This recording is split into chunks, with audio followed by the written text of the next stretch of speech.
எல்லாரும் எதிர்பார்த்த பட்ஜெட் வந்தாச்சு. இது இந்த ஆட்சியோட கடைசி பட்ஜெட்டாக இருந்ததுனால நிறைய விஷயங்களை அனௌன்ஸ் பண்ணாங்க. ஆனால் நிறைய விஷயங்கள் பார்த்தீங்கன்னா சில பேருக்கு டிசப்பாயிண்ட் பண்ணாலும் சில பேருக்கு எக்ஸ்பெக்டேஷனும் மீட் பண்ணிச்சு.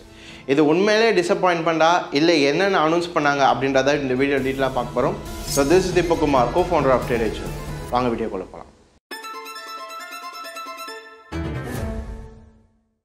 ஸோ இந்த வீடியோவில் முன்னாடியே சொல்லியிருந்த மாதிரி இந்த இடைக்கால பட்ஜெட் வந்து அனௌன்ஸ் பண்ணிட்டாங்க. நிறைய விஷயங்கள் அனௌன்ஸ் பண்ணாங்க. சில விஷயங்கள் டிசப்பாயின்மெண்ட்டாக இருந்துச்சு. சில பேருக்கு பார்த்தீங்கன்னா எக்ஸ்பெக்டேஷனை மீட் பண்ணிச்சு. என்னென்னா எலெக்ஷன் மாதிரி வர பட்ஜெட்னால இவ்வளோ தான் சொல்லுவாங்க அப்படின்ற மாதிரி சில பேர் எக்ஸ்பெக்ட் பண்ணாங்க. அந்த எக்ஸ்பெக்டேஷனை மீட் பண்ணிடுச்சு அப்படின்ற மாதிரி சில பேர் சொல்கிறாங்க. சரி, நம்ம ஃபஸ்ட்லேருந்து பார்க்கலாம் என்னென்ன விஷயங்கள் சொன்னாங்கன்ட்டு. ஃபஸ்ட்டு நம்ம பார்க்கும்போது நம்மளுக்கு தெரியும் ஃபினான்ஷியல் மினிஸ்டர் நிர்மலா சீதாராமன் மேமோட இது வந்து 6வது பட்ஜெட் வந்துட்டு இந்த February 1 நேற்று வந்து என்ன பண்ணாங்கன்னா படித்தாங்க. இது வந்து இன்டரிம் பட்ஜெட்னால இடைக்கால பட்ஜெட். முன்னாடியே தெரியும் நம்ம எலெக்ஷன் வருதுனால என்ன பண்ண மாட்டாங்கன்னா ஃபுல் ஃபோர்ஸாக இது பண்ண மாட்டாங்க. ஏன்னா இங்கே கொடுக்கறதுனால என்ன ஆகுனா எலெக்ஷன் ரிசல்ட்டே மாறலாம் அப்படின்றதுக்காக எப்போதுமே என்ன பண்ண மாட்டாங்க, அலோவ் பண்ண மாட்டாங்க. அதே மாதிரி பார்த்தீங்கன்னா இது ஓட்டான் தான். என்னன்னா அவங்க எதனாச்சும் ப்ரொப்போஸ் பண்ணுறாங்கன்னா அது ஓட் போட்டு தான் என்ன பண்ணுவாங்கன்னா அமலுக்கு கொண்டு வரோம். அந்த மாதிரி ஒரு பட்ஜெட்டாக இருந்துச்சு. இதில் என்ன சொல்லியிருக்காங்கன்னா இதில் மெயின் ஃபோக்கஸ் யார் மேலே இருந்துச்சுன்னு பார்த்தீங்கன்னா ஏழைகளுக்காகவும் யூத்துக்காகவும் உமனுக்காகவும் இது மட்டும் இல்லாமல் ஃபார்மர்ஸ்க்காகவும் தான் இந்த பட்ஜெட் அவங்க மேஜராக ஃபோக்கஸ் பண்ணாங்க. என்ன சொன்னாங்கன்னா ஃபிசிக்கல் டெஃபிசிட் போன வீடியோவிலே பார்த்தோம். நம்ம என்னென்னா நம்ம சம்பாதிக்கிறதோட செலவு அதிகமாக இருக்கும். அது நம்மளுக்கு எப்படி இருக்கோ அதே மாதிரி தான் கவர்மெண்ட்டுக்கும் இருக்குது. அது எவ்வளோ செலவு அதிகமாக இருக்குதுன்னு பார்த்தீங்கன்னா 5.8% அதிகமாக இருக்குது. அது என்ன சொல்லியிருக்காங்கன்னா அடுத்த வருஷத்துக்குள்ளே 5.1% கம்மி பண்ணிடலாம் அப்படின்ற மாதிரி சொல்லியிருக்காங்க. இது வந்து அவங்க சொன்ன ஃபஸ்ட்டு விஷயம். செகண்ட் விஷயம், எல்லாரும் எதிர்பார்த்த விஷயம் என்னென்னா டேக்ஸில் வந்து எதனாச்சும் கம்மி பண்ணுவாங்க அப்படின்ற மாதிரி பார்த்தோம். ஏன்னா நீங்கள் பார்த்தீங்கன்னா வீடியோ லைவில் போயிட்டுருக்கும் போது கூட போல்லாம் கூட நடந்துச்சு. நிறைய பேர் ஓட் போட்டது என்னென்னா எக்ஸ்பெக்ட் பண்ணது என்னென்னா டேக்ஸை கட் பண்ணுவாங்க அப்படின்ற மாதிரி பார்த்தாங்க. ஏன் இந்த டேக்ஸை நம்ம முக்கியமாக பார்க்குறோன்றதான் இப்போ பார்க்கலாம். ஸோ இப்போ நம்ம பட்ஜெட்டுன்னு பேசும்போது இப்போ நம்ம நார்மலாக என்ன பண்ணுறோம்னா நம்ம எப்படி சம்பாரித்து நம்ம ஃபேமிலிக்கு எப்படி வந்து நம்ம சம்பாரித்த காசை பட்ஜெட் போடுறோமோ இதுக்கு இவ்வளோ செலவு பண்ணணும் அதுமாதிரி நம்ம பட்ஜெட் போடுறோமோ கவர்மெண்ட்டு என்ன பண்ணுவாங்கன்னா வருஷத்துக்கு வருஷம் அவங்க சம்பாரித்த காசை என்ன பண்ணுவாங்கன்னா பட்ஜெட் போட்டு இதுக்கு இவ்வளோ செலவு பண்ண போகிறேன்னு தான் என்ன பண்ணுறது அனௌன்ஸ் பண்ணுறது தான் நம்ம பட்ஜெட்டுன்னு சொல்கிறோம். இப்போ நம்ம கவர்மெண்ட் எப்படி சம்பாதிக்கிறாங்க நிறைய பேர் டவுட் இருக்கும். கவர்மெண்ட் நிறைய விதத்தில் சம்பாதிக்கிறாங்க. மெயினாக சம்பாதிக்கிற விதம் எதுன்னு பார்த்தீங்கன்னா டேக்ஸில் தான் மெயினாக சம்பாதிக்கிறாங்க. அதுவும் பார்த்தீங்கன்னா இந்த 3 விஷயம் தான் மெயினாக. இதில் பார்த்தீங்கன்னா இன்கம் டேக்ஸு, கார்ப்பரேட் டேக்ஸு, அது மட்டும் இல்லாமல் ஜிஎஸ்டி தெரியும். ஜிஎஸ்டின்றது வந்து நம்ம டெய்லியும் ஒரு பொருளை வாங்குறோன்னா அதுக்கு ஜிஎஸ்டி கொடுத்தா வாங்குகிறோம். ஜிஎஸ்டி இந்த 3 டேக்ஸில் தான் அவங்க மெயினாக சம்பாதிக்கிறாங்க. இதில் இன்கம் டேக்ஸ் என்ன சொல்லுவாங்கன்னா டேரக்ட் டேக்ஸ்ன்னு சொல்லுவாங்க. நம்ம டேரக்டாக போய் கவர்மெண்ட் கட்டுறதுனால டேரக்ட் டேக்ஸ்ன்னு சொல்லுவாங்க.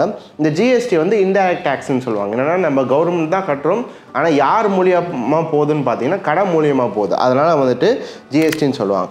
இப்போ இந்த கார்ப்பரேட் டேக்ஸ்ன்னு பார்க்கும்போது இது பெரிய பெரிய பிஸ்னஸ்மேன் பெரிய பெரிய பணக்காரங்க கட்டுற டேக்ஸ் எதுவாக இருக்குதுன்னு பார்த்தீங்கன்னா கார்ப்பரேட் டேக்ஸாக இருக்குது. இன்கம் டேக்ஸ் பார்த்தீங்கன்னா சேலரிட் பர்சன், சேலரிட்னா முக்கால்வாசி மிடில் கிளாஸில் இருக்கவங்க கட்டுறது பார்த்தீங்கன்னா இன்கம் டேக்ஸு. ஜிஎஸ்டின்றது பார்த்தீங்கன்னா ஏழையிலேருந்து பணக்காரங்க வரைக்கும் எல்லாருமே கட்டுறது தான் எதுன்னு பார்த்தீங்கன்னா ஜிஎஸ்டி. இப்போ நம்ம நல்லா கவனிக்கும் போது பார்த்தீங்கன்னா மிடில் கிளாஸ் வந்துட்டு யாரோட அதிகமாக கட்டுறாங்கன்னா கார்ப்பரேட்டோட அதிகமாக கட்டுறாங்க. 2% வந்து கார்ப்பரேட்டோட அதிகமாக கட்டுறாங்க. இது மட்டும் இல்லாமல் நம்ம ஜிஎஸ்டி ஏழைகள் கட்டுறது கூட பார்த்தீங்கன்னா கார்ப்பரேஷனோட அதிகமாக இருக்குது. என்னன்னா 1% அதிகமாக இருக்குது. ஏன் இதை நான் சொல்கிறேன்னா ஒரு 10 வருஷத்துக்கு மேலே நீங்கள் எடுத்திங்கன்னா இப்போ 100 ரூபா வந்து டேக்ஸ் மூலியமாக வருதுன்னா அதில் வந்து 45 ரூபா கிட்ட வந்து எதுலேருந்து வந்துச்சுன்னா கார்ப்பரேஷன் டேக்ஸ் கிட்டேருந்து வந்துச்சு. 25 ரூபா வந்து இன்டைரக்ட் டேக்ஸ் மூலியமாக வந்துச்சு. ஆனால் இப்போ பார்த்தீங்கன்னா அது அப்படியே திரும்பி 25 ரூபா வந்து கார்ப்பரேட் வழியாகவும் 45 ரூபா வந்து இன்டைரக்ட் டேக்ஸ் வழியாகவும் வருது. அப்போ என்ன ஆச்சுன்னா மக்கள் கட்டுற டேக்ஸ் எல்லாமே என்னாச்சு இன்க்ரீஸ் ஆகிடுது. இதனால தான் நிறைய பேர் என்ன கேட்குறாங்கன்னா டேக்ஸை கம்மி பண்ணுங்க. அது நம்ம என்ன யோசிக்கலாம்னா கார்ப்பரேட் கூட தானே ஜிஎஸ்டி கட்டுறாங்க, ஆனால் பிஸ்னஸ்க்கு பார்த்தீங்கன்னா ஒரு ப்ளஸ்ஸும் இருக்குது. என்னென்னா அவங்களால ஜிஎஸ்டி கிளைமும் பண்ண முடியும். அவங்களால என்ன பண்ணுறாங்கன்னா ஃபஸ்ட் டேக்ஸ் கம்மியாக பே பண்ணுறாங்க. அதே மாதிரி ஜிஎஸ்டி பே பண்ணாலும் அவங்க என்ன பண்ணுறாங்கன்னா டேக்ஸை கிளைம் பண்ணுற அளவுக்கு அவங்களுக்கு ஃபெசிலிட்டிஸ் இருக்குது. இப்போ நீங்கள் என்ன யோசிக்கலாம்னா இன்கம் டேக்ஸ் கூட தான் நிறைய ப்ளஸ் அண்ட் மைனஸ் இருக்குது, எல்லாமே இருக்குது தான். நான் ஏன் அதெல்லாம் பேசுகிறேன், டைம் கிடையாது, ஒரு ஜஸ்ட்டு கொடுக்கணும், ப்ரீஃப் கொடுக்கணுன்றதுக்காக தான் இந்த விஷயங்கள்லாம் சொல்கிறேன். என்னென்னா மொத்தமாக பார்க்கும் போது தான் அதனால தான் என்ன சொல்கிறாங்கன்னா மக்கள் வந்து இன்கம் டேக்ஸை கம்மி பண்ணால் நல்லாயிருக்கும். ஏன்னா வந்து பார்த்தீங்கன்னா டேக்ஸ் பேயர்ஸ் வழியாக எவ்வளோ வருதுன்னா 10 வருஷத்துக்கு முன்னாடி 3 லட்சம் கோடி இருந்தது. இப்போ எவ்வளோ உயர்ந்திருக்குன்னு பார்த்தீங்கன்னா 10 லட்சம் கோடியாக உயர்ந்திருக்கு. அதை வந்து கம்மி பண்ணால் நல்லாயிருக்கும் அப்படின்ற மாதிரி சொல்கிறாங்க. ஆனால் டேக்ஸ் பொறுத்த வரைக்கும் இன்னொரு விஷயம் மட்டும் சொல்லியிருக்காங்க. என்னென்னா டேக்ஸ் டிமாண்ட் இருக்கும். என்னென்னா பழைய டேக்ஸ் டிமாண்ட்லாம் இருக்கும்ல, 1962 2010 வரைக்கும் பழைய டேக்ஸ் டிமாண்டில் 25,000 அவங்க என்ன பண்ணுறாங்கன்னா இந்த வாட்டி வந்து விட்ரால் பண்ணிடுவோம் அப்படின்ற மாதிரி சொல்லியிருக்காங்க. 2010 2015 வரைக்கும் 10,000 ரூபாய் நம்ம என்ன பண்ணிடுறோம், நாங்கள் விட்ரால் பண்ணிடுறோம் அப்படின்ற மட்டும் இது மட்டும் தான் புதுசாக அவங்க சொன்ன விஷயங்கள். அதே மாதிரி பார்த்தீங்கன்னா இப்போ நம்ம நெக்ஸ்ட்டாக நிறைய விஷயங்கள் பார்க்க போகிறோம். நம்ம வந்து ஸ்போர்ட்ஸை பற்றியும் அவங்க இதுவை பற்றி வெக்கேஷன்ஸ் பற்றியும் டூரிசம் பற்றியும் நிறைய சொல்லியிருக்காங்க. நம்ம அதெல்லாம் அவ்வளோ மேஜராக பார்க்க போகிறது கிடையாது. நம்ம பிஸ்னஸ்க்கு நம்ம ஒரு ட்ரேடருக்கு எது ரொம்ப முக்கியமாக இருக்குமோ அந்த விஷயங்கள் மட்டும் தான் நம்ம பார்க்க போகிறோம். கேபெக்ஸ் பார்த்தீங்கன்னா நம்ம போன வாட்டி வீடியோவில் பேசியிருந்தோம், எக்ஸ்பெக்டேஷன் நம்ம கொடுத்துருந்தோம். அதே மாதிரி இன்க்ரீஸ் பண்ணியிருக்காங்க. எவ்வளோ இன்க்ரீஸ் பண்ணியிருக்காங்க? 11,11,111 ருபீஸ் இன்க்ரீஸ் பண்ணியிருக்காங்க. சில பேர்லாம் சொல்லியிருக்காங்க சென்டிமெண்ட்லாம் வந்து ஒன்றா வரணும் அப்படின்றதுக்காக இன்க்ரீஸ் பண்ணியிருக்காங்க சொல்கிறாங்க. இது ஒரு நல்ல இன்க்ரீஸ் தான்.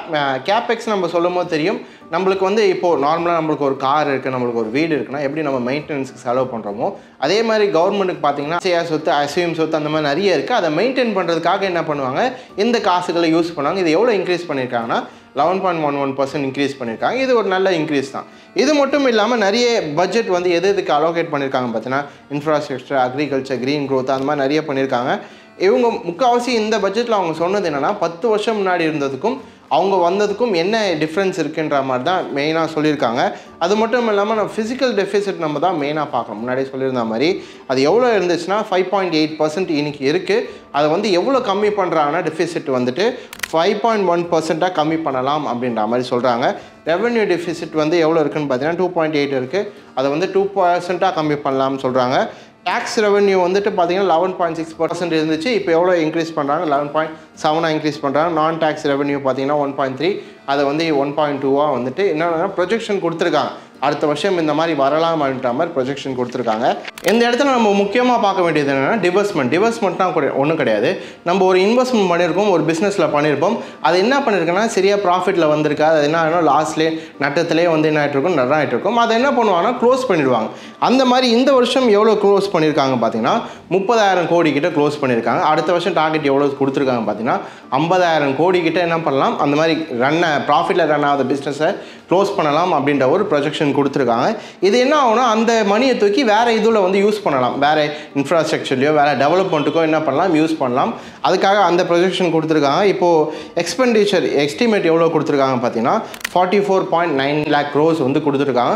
போன வருஷம் பார்த்தீங்கன்னா 45 லட்சம் கோடியாக இருந்துச்சு. இந்த வருஷம் பார்த்தீங்கன்னா 10,000 கோடி கம்மி பண்ணி என்ன பண்ணியிருக்காங்க, எதுவும் கொடுத்துருக்காங்க. இப்போ நம்ம நெக்ஸ்ட்டு வந்து பார்க்கும்போது என்னென்னா எந்தெந்த ஸ்பெசிஃபிக் மினிஸ்ட்ரிக்ஸ் வந்து எவ்வளோ அலோகேட் பண்ணியிருக்காங்க பார்க்கலாம். ஃபஸ்ட்டு நம்ம எப்போதுமே பார்க்குறது வந்து மினிஸ்ட்ரி ஆஃப் டிஃபென்ஸ், அது எவ்வளோ கொடுத்துருக்காங்க பார்த்தீங்கன்னா 6.2 lakh crores கொடுத்துருக்காங்க.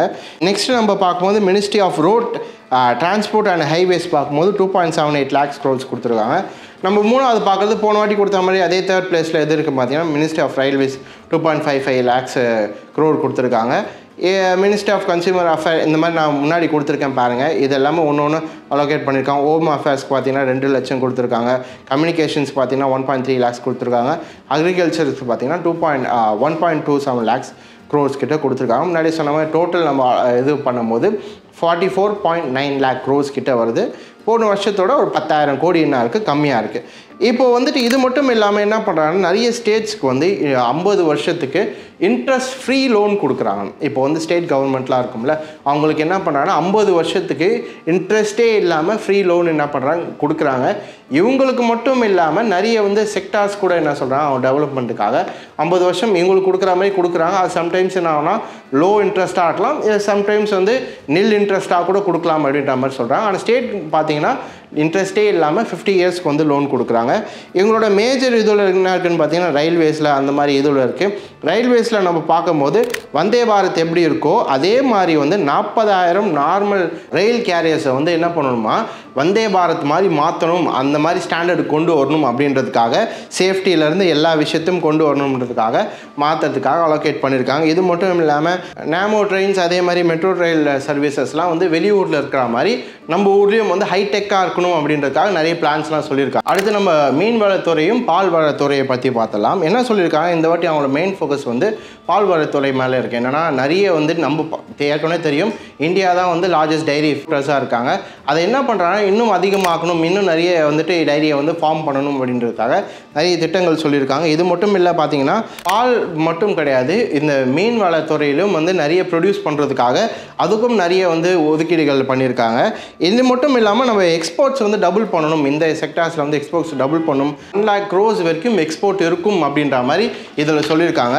இது மட்டும் இல்லாமல் பார்த்தீங்கன்னா இந்த வழியாக வந்துட்டு 55 லட்சம் பேருக்கு வந்துட்டு ஃப்யூச்சரில் வந்து வேலை வாய்ப்பு கிடைக்கும் அப்படின்ற மாதிரி சொல்லியிருக்காங்க. இது ஒரு நல்ல ஒரு இதுதான். அப்புறமா என்ன சொல்லியிருக்காங்கன்னா 5 இன்டகிரேட்டட் அக்வா பார்க்ஸ் வந்துட்டு ஓப்பன் பண்ண போகிறோம் அப்படின்ற மாதிரி சொல்லியிருக்காங்க.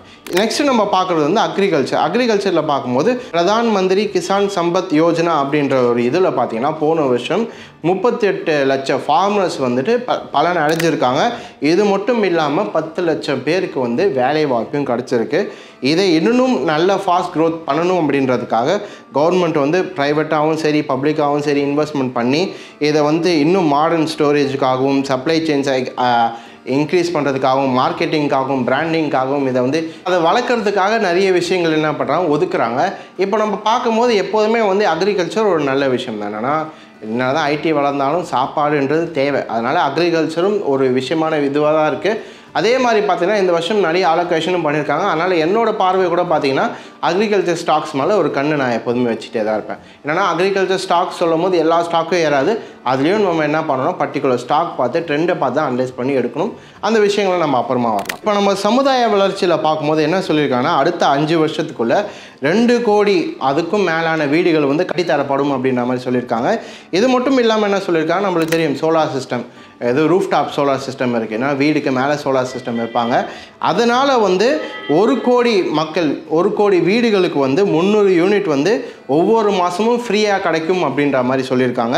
இது மட்டும் இல்லாமல் என்ன சொல்லியிருக்காங்கன்னா இது மட்டும் இல்லாமல் வந்து பார்த்திங்கன்னா மிடில் கிளாஸ் ஃபேமிலி என்னென்னா ரெண்டில் இருக்கவங்களுக்கும் இல்லை இந்த ஸ்லம்மில் இருக்கவங்களுக்கும் என்ன சொல்கிறாங்கன்னா வீடுகள் கட்டித்தரப்படும் அப்படின்ற மாதிரி சொல்லியிருக்காங்க.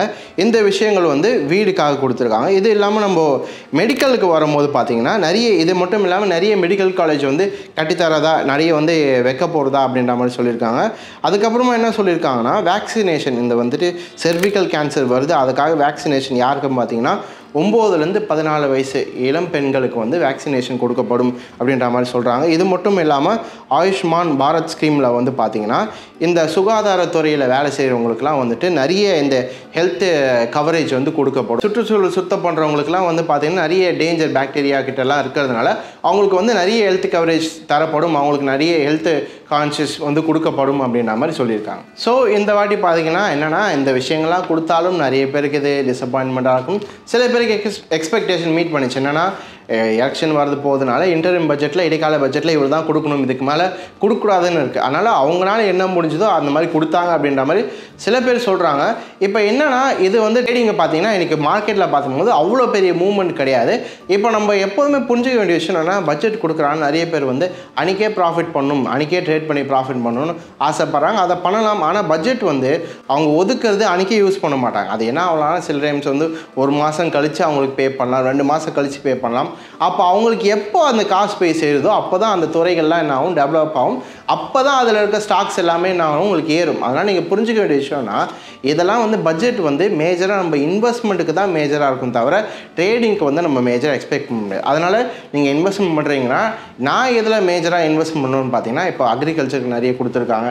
இந்த மாதிரி விஷயங்களை நம்ம பார்க்கலாம். என்னென்னா அக்ரிகல்ச்சரில் வந்துட்டு எல்லா அந்த அக்ரிகல்ச்சர் செக்டாரில் எந்தெந்த ஸ்டாக் வந்து நல்ல அப் ட்ரெண்டில் இருக்கோ அதெல்லாம் பார்த்து என்ன பண்ணலாம், பை பண்ணலாம். ஏன்னா நம்ம போன வாட்டியே பார்த்தீங்கன்னா தெரியும் ரயில்வேஸ் நம்ம கொடுத்துருந்தோம். ரயில்வேஸில் வந்து ஐஆர்எஃப்சிலாம் பார்த்தோம். அதெல்லாம் என்ன ஆச்சுன்னா நல்லா பிச்சுட்டு போச்சு. இது மட்டும் இல்லாமல் டிஃபென்ஸில் பார்க்கும்போது மேசகான் டாக் வந்துட்டு நல்ல ஒரு அப் ட்ரெண்டில் இருந்துச்சு, நல்ல ஒரு அப் ட்ரெண்டில் நல்ல ஒரு ப்ராஃபிட் கொடுத்துச்சு. அந்த மாதிரி நீங்கள் என்ன பண்ணுங்கன்னா இந்த செக்டார்ஸ்லாம் எடுத்து அதில் எது எது நல்ல ட்ரெண்டில் இருக்குது, அப் ட்ரெண்டில் இருக்குன்னு நீங்கள் பார்த்து என்ன பண்ணலாம், இன்வெஸ்ட் பண்ணலாம். உங்களுக்கு ஃபினான்ஷியல் அட்வைசர் இருந்தால் நீங்கள் என்ன பண்ணலாம், அவர்கிட்டையும் கேட்டு உங்களுக்கு எதில் நல்லா பிடிச்சிருக்கோ அதில் இன்வெஸ்ட் பண்ணலாம். அதே மாதிரி எனக்கு தெரிஞ்சு இந்த புரிஞ்சிருக்குன்னு நினைக்கிறேன். ஏன்னா அவங்க எக்ஸ்பெக்ட் பண்ணது மேஜராக பார்த்தீங்கன்னா இன்கம் டேக்ஸில் இருந்துச்சு. ஆனால் இன்கம் டேக்ஸ் தான் அவங்க என்ன பண்ணல, கட் பண்ணல. மற்றபடி மற்றது எல்லாமே சொன்னாங்க. இதோட ஃபுல் பட்ஜெட் எப்போ வருதுன்னு பார்த்தீங்கன்னா எலெக்ஷனுக்கு அப்புறமா தான் வரும். அதில் தான் நம்ம நிறைய விஷயங்கள் நிறைய சேஞ்சஸ் எதிர்பார்க்க முடியும். இதில் வந்துட்டு அவ்வளோ பெரிய சேஞ்சஸே இல்லை. அந்த ஃபுல் பட்ஜெட் வரும்போது தான் ஆட்சி மாறுதோ ஆட்சி மாறலையோ அவங்க தான் என்ன பண்ணுவாங்கன்னா ஒரு பெரிய சேஞ்சஸ் கண்டிப்பாக ஒரு டிராஸ்டிக் சேஞ்சஸ் இருக்கும். இந்த வாட்டி நம்ம ஃபுல் பட்ஜெட்டில் பார்க்கும்போது டிராஸ்டிக் சேஞ்சஸ் இருக்கும். அதனால் ஃபுல் பட்ஜெட் வரும்போது தான் அதை தான் நம்ம என்ன பண்ண முடியும்னா நம்ம அட்வான்டேஜ்க்காக யூஸ் பண்ணி நம்ம ட்ரேட் பண்ண முடியும். இன்கேஸ் அந்த ஃபுல் பட்ஜெட் வரும்போதும் கவலைப்படாதீங்க, நம்ம வந்துட்டு நம்ம சைட்லேருந்து வீடியோ போடுறது ட்ரை பண்ணுறோம். எனக்கு தெரிஞ்சு இந்த வீடியோ புரிஞ்சுக்கணும்னு நினைக்கிறேன். நீங்களும் என்ன பண்ணுங்கன்னா உங்களோட கருத்துக்கள் என்ன இருந்துச்சு இந்த பட்ஜெட்டை பற்றியும் இந்த டாக்ஸேஷன் பற்றியும் உங்களோட கருத்துக்கள் என்ன இருக்குன்னு கமெண்ட்டில் சொல்லுங்கள். இதே மாதிரி நான் அடுத்த வீடியோ சந்திக்கிறேன். until then take care, bye.